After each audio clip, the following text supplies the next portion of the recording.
Yes, hello, welcome in to Living in Sports, here for a new one-season challenge. And if you couldn't guess by the title and by the thumbnail, there you go, Juventus. I'll go this side as well, you can see. Juventus is the club for today's, or this next week's, 2 weeks, 3 weeks, who knows how long it's going to last, but this next one-season challenge. You might be asking, Juventus are slightly different than Sheffield United, so why have you picked them? Well, I picked Juventus for a couple of different reasons. Firstly, they're in a different league than I've been in before. Obviously, I've managed the Killie Boys in Scotland in the Premiership. I've managed Sheffield United now in the Premier League. And Serie A is something a little bit different. Juventus is a completely different style of save compared to Sheffield United, where we were trying to stay up with Sheffield United. It ended up that we stayed up fairly well. If you've not seen that series, go and have a look at it now, because I'm going to spoil it a little bit here, but we stayed up quite comfortably in the end in that series.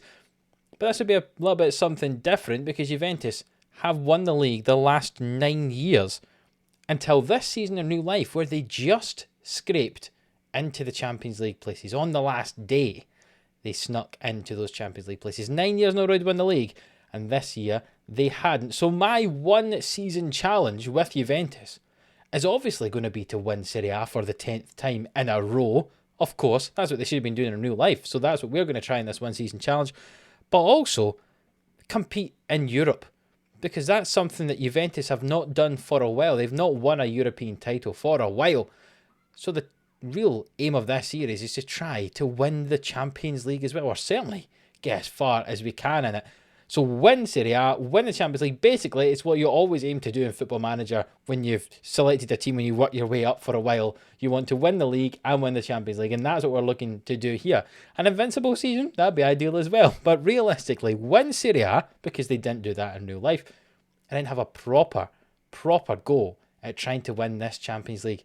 There are some decent players at Juventus. I don't know if you know this guy called Cristiano Ronaldo. He's quite good. So he might help us, even though he's aging slightly. But I say there's a lot of good players at Juventus. And I'm looking forward to starting this. I've not gone into the game yet. I'm literally at the loading screen as it's loading up the game at the moment, and I'm talking to you here. So I'm looking forward to a wee bit of something different in this one-season challenge. We're going with Juventus. Let's see how we do. Can we win Serie A? Can we win the Champions League? That is the two aims of this series. And let's see if we can do it. I think this first episode, as we did the last time, would just be a quick introduction to Juventus, Serie A, maybe some of the rules, if there's anything funky going on. I say I've never managed in Italy before, so I don't know what to expect. And then we'll talk you through the squad, just like we did with Sheffield United. Except I imagine there might be some names in this squad that you might know a little bit more of than you did when we were playing with Sheffield United. So, you know what? Strap in, get yourself ready for this, what should be a very enjoyable series with Juventus here on Living Out Sports with the next one-season challenge.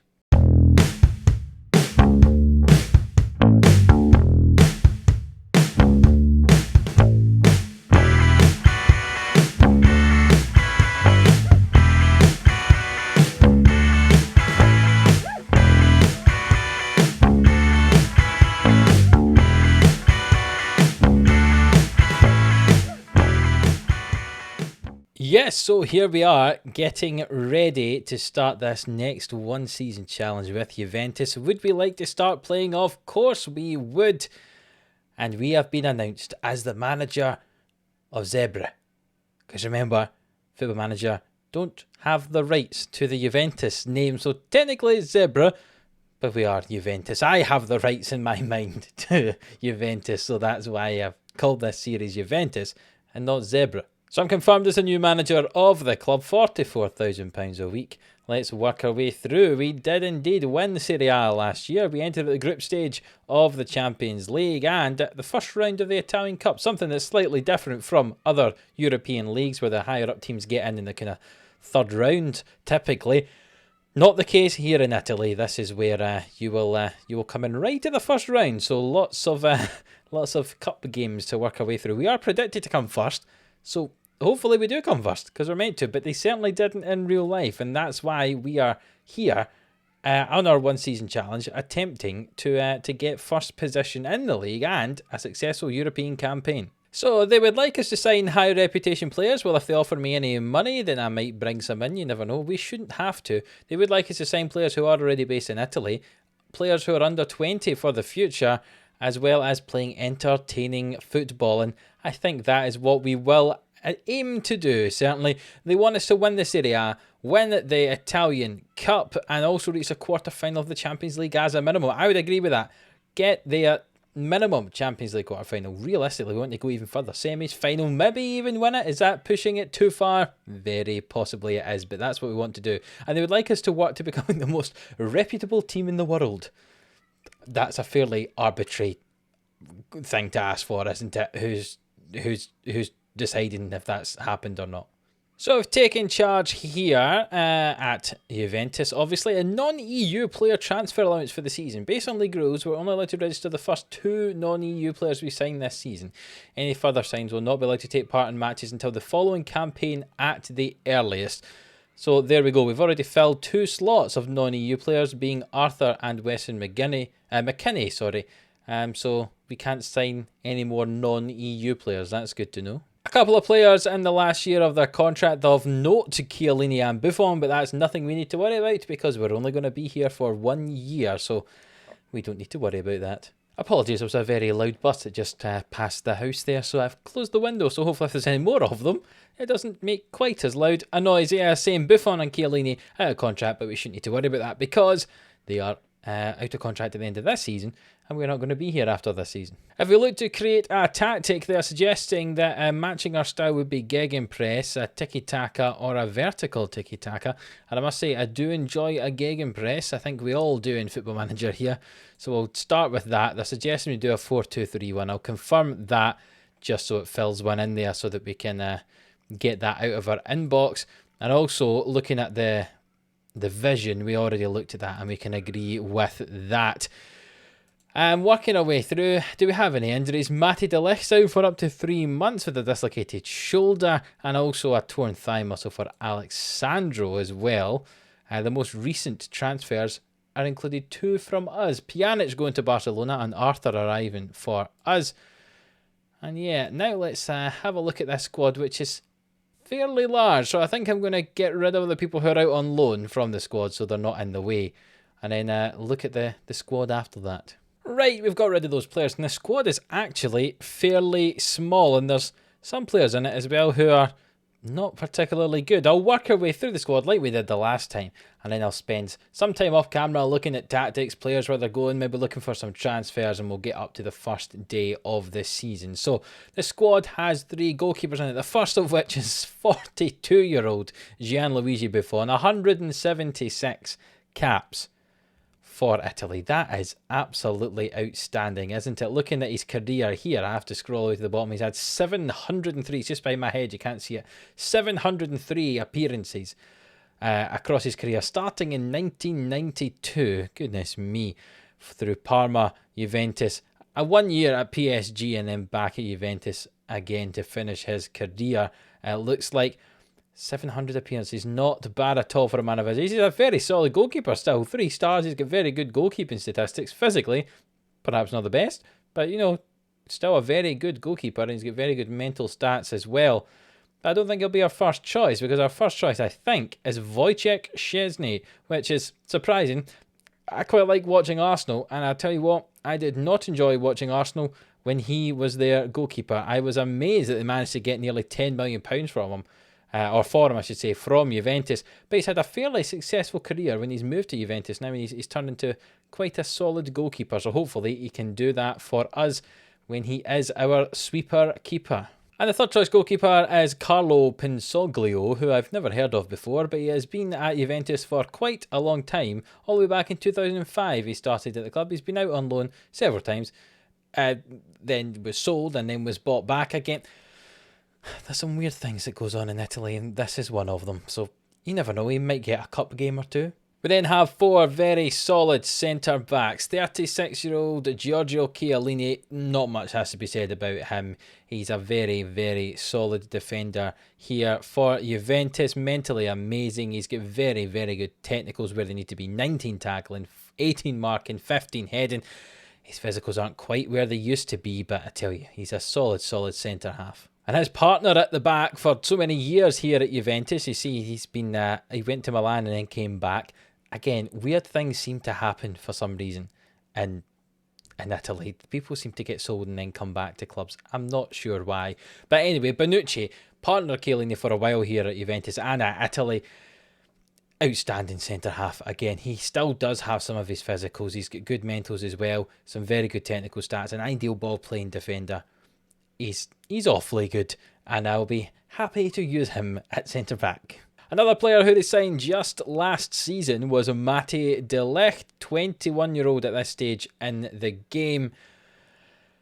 Dutch centre-back. He was very, very good for Ajax, and then he was bought for £77 million for Juventus. Another ball-playing centre-back. Very nice physical stats as well. Good mentals. His technicals are good as well with his head and 17, marking 15, tackling 16. Between those three, I mean, they are outstanding. 3 months he's out for, so he'll be missing at the start of the season. But, I mean, you can't ask for much more than 3 centre-halves of that quality, can you? Well, you can, because Demiral here, the Turkish centre-back, who's joined Juventus a couple of seasons ago for £16 million, having been at Sassuolo for a while. He's awfully good as well. Not bad for a fourth choice, I would say. Good physicals, nice mentals. Again, he's 15 heading, 16 marking, 17 tackling. These 4 centre-halves are amazing. How on earth did Juventus not top this league in real life? Next, we got a couple of players on each side for fullback slash wingback. Danilo is the first one. He can also play at centre-back, but he's mainly a right-back. He arrived from Manchester City for £33 million after his move from Real Madrid, having been at Porto before that. Very, very solid right back. Nice overall stats there. Very attacking fullback, and I think that's how he'd be played when we're using him on that right-hand side. I imagine he'd probably be our first choice on that right-hand side. Because the other option we have in that right-back position is Juan Cuadrado, who feels more like a winger. I know he's been converted into a bit more of a defensive player, but still, he's tackling 13, marking 11, heading 10. His tackling's a lot better than I thought it was, but certainly when he played for Chelsea, he was not a defensive-minded player, but he kind of turned into a wing-back since he's arrived at Juventus. He's been very solid. He's played a lot of games over the years at Juventus, and you never know, maybe he'll play some when he's with us as well. Certainly, I imagine there'll almost be kind of 2 squads if we're playing every 3 or 4 days, midweek and at the weekend, but we'll see what happens. But Cuadrado, a very adequate backup at the worst, maybe even starting. On the other side, you do have Alexandro, the wing-back who used to play for Porto. He was signed for Juventus. 18 with, there's a lot of money getting spent by Juventus here. No wonder they're the best team in this country for so long.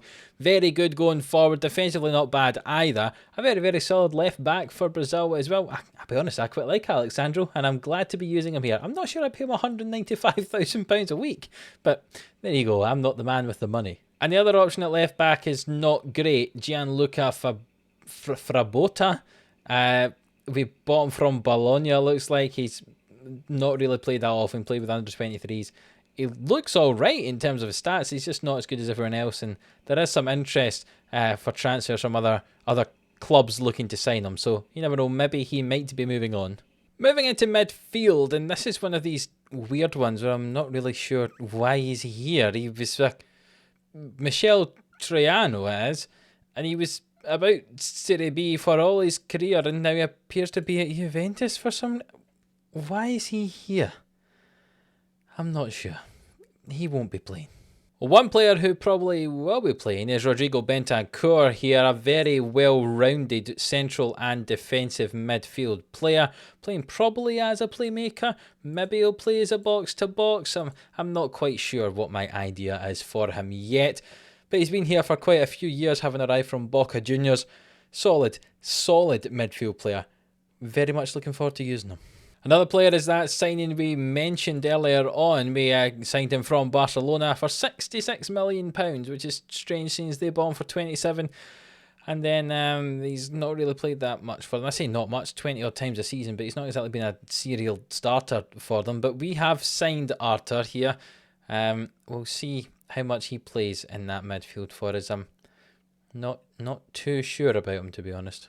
Another strange one here is Weston Mckinney, a very well-rounded player actually, can play across a lot of midfield positions. He has arrived on loan from Schalke.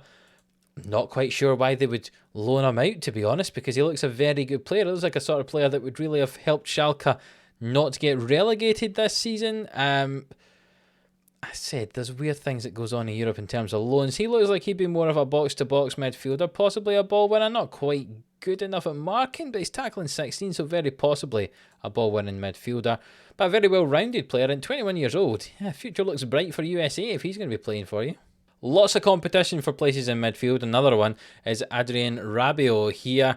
Arrived on a free from PSG. He can play, obviously, in midfield or a kind of holding midfield player as well.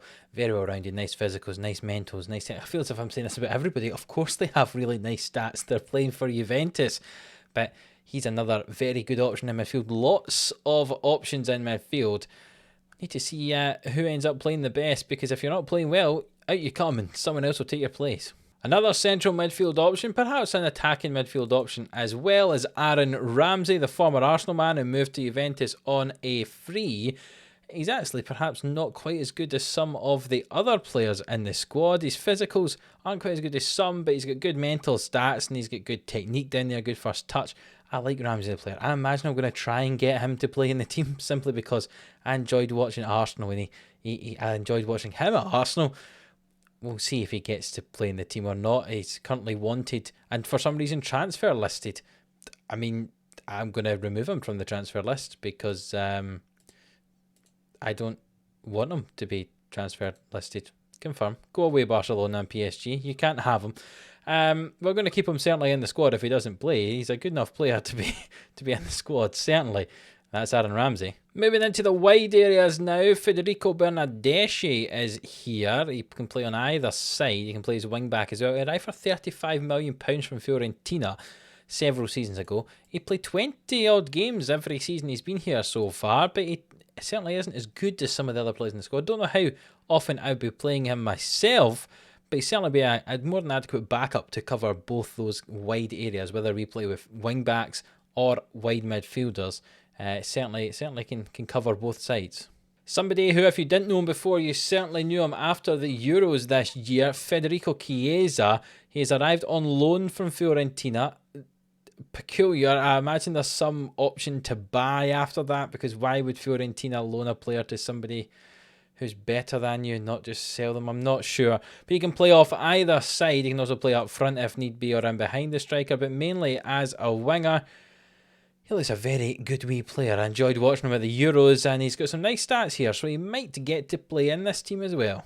One player who I had not heard of before, I will be honest, but he looks very, very promising indeed. In fact, he looks just very good at the moment, is Dejan Kulusevski. That doesn't feel like a very Swedish name, but he is a Swede. He was at Atalanta and then was bought for £32 million last season by Juventus before going out on loan to Parma. I imagine I'm going to use him a bit. He looks pretty good. Left-footed player, cutting in off that right-hand side, or can play in behind the striker, or could really play up front if you really needed to. He looks like a very nice wee player. Only one cap for Sweden at this time, so I imagine he played a little bit more in the Euros. I'll admit, I didn't watch Sweden a lot, but I'm imagining he must have been in the Euro squad if he's playing at Juventus. That's just my bias. But he looks a very, very good player. And then we go to the strikers. And the first one is another one of these weird ones. Andrea Bregenti. He just isn't very good. All his career, he's been in Serie C and Serie B. And now he's at Juventus for some... Is there some quota of rubbish old players you're meant to have in your squad? I don't know, but why? Why is he here? Even when you compare him to someone like Alvaro Morata, who, in my opinion, is not very good, but he appears to be all right in Football Manager. That other guy's absolutely useless. But Morata is probably the third choice striker we have here.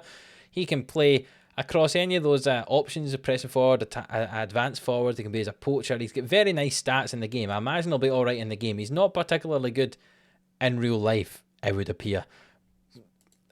But he appears to be all right in the game. Looks very, very good indeed, and on loan from Atletico Madrid. We've also got Paulo Dibala, who's probably our main striker. He can play off either side or in behind the striker or up front. He looks very, very good. Nice physicals, some alright mentals, but some of those technical stats are absolutely outstanding. Wouldn't want him to be my long throw taker, or for him to mark anybody, or for him to try to tackle anyone, but the rest of those are unbelievable. Everything above 13 for heading, and then 15 for crossing and finishing. Everything else is in the greens there. He's a pretty good player. But without doubt, the star of this show is going to be Cristiano Ronaldo. Can play off the left, off the right, or up front. Probably going to act as a striker for us on £1 million a week, it says is his wage. That's absolutely ridiculous. To put that in context, my last one season challenge with Sheffield United, the whole squad were on less than £800,000 a week, and he himself is on £1 million a week. Though, to be honest, if somebody wants to pay him that, let him get paid that. He obviously for a long time was at Man United, then Real Madrid, arrived at Juventus a couple of seasons ago for 93 million and continued his goal scoring performances. Hopefully he does the same for us here. Nothing really needs to be said about Cristiano Ronaldo. He's just pretty good. And that is the squad. I'll be honest, there's not as much depth in the wide areas as I was thinking there might have been here, and maybe we could do with another striker depending what formation we play. But all in all, fairly happy with this team. No surprise there. We're a decent side, aren't we? Juventus. Possibly could do with some backup in the full-back area, especially if Sandro's out for 2 months. So we might be looking to do that. And if I look at the finances, our transfer budget is £22 million. We don't really have much to spend in terms of wage budget. We're right on it at the moment, but we've got some money to spend. We could also sell some players if we have to. We'll see if there's any offers that come in, but yeah, all in all, this is a decent squad. This should comfortably be at the top of Serie A, certainly not scraping into Champions League on the last day. And also this squad should be good enough to compete on a European level as well. And hopefully we can do that. So if you have enjoyed this video, I know it's a bit of a kind of maybe slow or boring, depending what you think. But introduced to the squad, if you've not seen the Juventus squad before, if you've never managed them in Football Manager, these are all the players we have. We'll see exactly how we use them in the next episode. If you did miss the last one season challenge, go and have a look at it. It was with Sheffield United. It was very fun. Something a bit different to this, with a bottom of the table side as opposed to the top of the table side. But it was very enjoyable to do. I say go and have a look at that. Hit a like on this video if you're looking forward to this series. Maybe put a prediction down below. How do you think we're going to do? Do you think we're going to win the league? Do you think we're going to win the Champions League? I say let me know in that comment section below. Subscribe to the channel for more of this so you don't miss it every Monday to Friday at 11 AM. And until the next one, where we play our first game of the season and I tell you about any transfers we may or may not have made, we'll see you then.